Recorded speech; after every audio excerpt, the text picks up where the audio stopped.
সাংবাদিক ভাই বন্ধুগণ আপনারা এসেছেন এখানে, আমাদেরকে সময় দিয়েছেন আমাদের যে বিস্তারিত বিষয়টা আছে সেটা সকলের সামনে তুলে ধরার জন্য।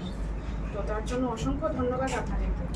আর আজকে যে প্রেস মিটের বিষয়টা এখানে তুলে ধরা হয়েছে বা আয়োজন করা হয়েছে সেটার মূল উদ্দেশ্য কী সেটা আমি এখানে আলোচনা করার জন্য এখানে বসেছি। তো অ্যাকচুয়ালি ব্যাপারটা হয়েছে যে 2022-এ আমাদের ট্যাট পরীক্ষা অনুষ্ঠিত হয়। আপনারা সকলেই জানেন, আমরাও জানি পরীক্ষার্থীরা। 2022-এর পর 2021-এ হয়েছে, আবার পরপর 2022-এও হয়েছে। কিন্তু 2023-এও কোনো পরীক্ষা হয়নি, 2024-এও কোনো পরীক্ষা হয়নি। পরীক্ষার্থীরা কিন্তু আশায় ছিল, তারা পরীক্ষা প্রিপারেশন নিচ্ছে, পরীক্ষা বসবে, সবারই একটা আশা থাকে পড়াশোনা যখন করছে। তো পরপর 2 বছর কিন্তু কোনো পরীক্ষাই হয়নি। তো 2022-এর পর আবার 2025-এ পরীক্ষাটা হয়েছে।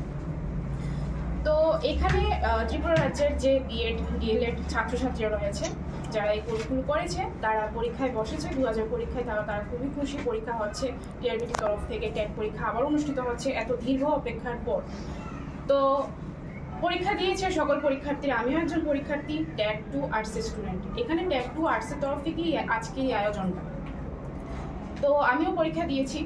তো পরীক্ষার্থী মহলে পরীক্ষার পর যে বিষয়টা উঠে এসেছে সেই বিষয়টা হয়েছে যে 2025-এ যে ট্যাট পরীক্ষার প্রশ্নপত্রটা, যেটার মধ্যে ট্যাট 2 আর্টসের ব্যাপারটা আমি তুলে ধরছি এখানে।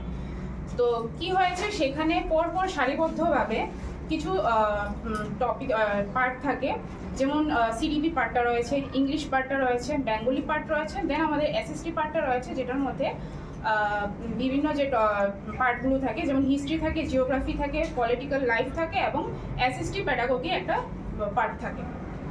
তো কি হয়েছে, পরীক্ষার্থী মহলে যেটা পরে উঠে এসেছে, পাশাপাশি পরীক্ষার্থীরা যখন পরীক্ষা হলে ছিল, সেখানেও কিন্তু একটা বিভ্রান্তিকর একটা পরিবেশ সৃষ্টি হয়েছে। কেন সৃষ্টি হয়েছে সেই বিষয়টাই আমি আজকে তুলে ধরবো। কি হয়েছে, পরীক্ষার যে প্রশ্নপত্র করা হয়েছে সেই প্রশ্নপত্রের মধ্যে আমি কিছু বলবো না, অসংখ্য ভুল রয়েছে, অনেকাংশে ভুল রয়েছে। যেমন আমার একজনই ট্যাট 2 আর্টসে, আমার একজন দিদি বোন, ও সিডিপি পার্টটা আপনাদেরকে বলেছেন।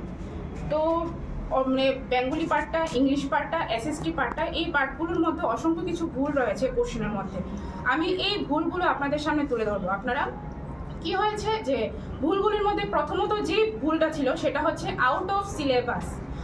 যারা পরীক্ষার্থীরা রয়েছেন তাদেরকে একটা সিলেবাস দেওয়া হয়ে থাকে, একটা মেনশন করা হয়ে থাকে, সেই সিলেবাস অনুযায়ী তারা প্রিপারেশন নেয়। প্রিপারেশন নেওয়ার পর প্রত্যেকটা স্টুডেন্ট পরীক্ষায় বসে।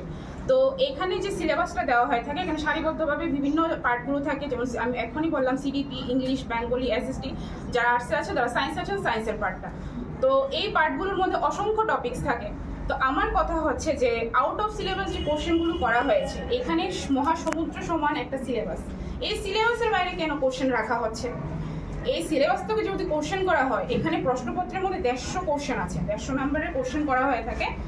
তো এই 150 কোশ্চেনকে বাদ দিয়েও আরও অনেকগুলো কোশ্চেন করা যায় যদি এই সিলেবাস থেকেই করা হয়ে থাকে। কারণ কি, এই সিলেবাসের প্রচুর টপিকস রয়েছে।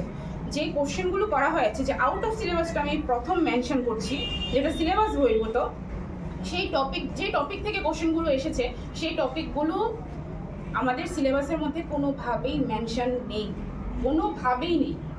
সেখান থেকে কোশ্চেন করা হয়েছে। দ্বিতীয়ত যেটা হচ্ছে স্পেলিং মিস্টেক। আমরা সবাই জানি, আমাদের বাচ্চাদেরকে আমরা যে গ্রামার পার্টটা, এটা খুবই একটা টাফ পার্ট, সেটা আমরা ভালো করে বোঝাই, আমরা নিজেও বুঝি।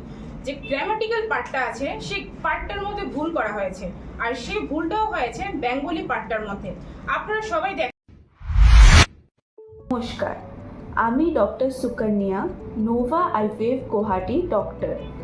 আগামী 15ই জুন রবিবার নোভা আইভিএফ গুয়াহাটি আসছে আগরতলাতে, দুপুর 11টা থেকে বিকেল 4টে অবধি। Doctor Mahabur Rahman, City Maternity and Fertility Clinic, Officers Quarter Lane, Krishnanagar, CA official কোয়ার্টারের কাছে, আগরতলা, ত্রিপুরাতে। সাথে থাকছেন ডক্টর মুজিবুর রহমান। যারা অ্যাপয়েন্টমেন্ট নিতে চান, নিচে দেওয়া নম্বরে আজ আপনাদের অ্যাপয়েন্টমেন্ট